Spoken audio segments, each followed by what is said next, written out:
আসসালামু আলাইকুম, সবাইকে ঈদ মোবারক।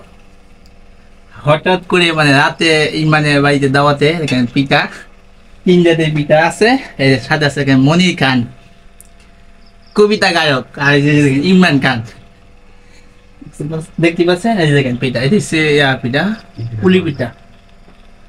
এটাই হচ্ছে দেখেন মাছের পিঠা, দেখতে পাচ্ছেন। এটা কি পিঠা?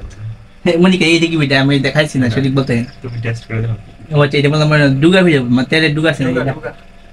মনিকা আছে কি, আচ্ছা কেমন লাগছে রাতে দাওয়াতে? হঠাৎ করে দাওয়াত দিলে যেরকম হয় আর কি। ভালো লাগছে, হ্যাপি ওয়ান্ডারফুল টাইম। ইমা কেমন লাগছে? সেই লাগতেছে। আসলে ভালো লাগছে। আপনার আমার কার বাড়িতে পিঠা বানান, আমাদেরকে দাওয়াত দিবেন, লাগতেছে। নাইটে দাওয়াত দিবেন, আমরা রাতে গিয়া পিঠাগুলো খেয়ে আসবো। অনেক ভালো লাগছে আসলে। এই সময়গুলো সবসময় পাওয়া যায় না, স্মৃতি হিসাবে এই ভিডিওটা রেখে দিলাম এই মোবাইলের মাধ্যমে। স্মৃতির পাতায় রেখে দিলাম। এই দর্শক উদ্দেশ্যে কিছু বলা আছে? মনিকা, কিছু বলার নেই। মনিকা নতুন কবিতা আবৃত্তি করতেছে, সামনে চেষ্টা আছে, সামনে আরো ভালো আশাকে নিয়ে সামনে আরো ভালো কিছু হবে, সেই আশা প্রত্যাশা রইল। ইনশাআল্লাহ। সকলে ভালো থাকবেন, সুস্থ থাকবেন। শুভরাত্রি। দেখা হবে পরবর্তী কোনো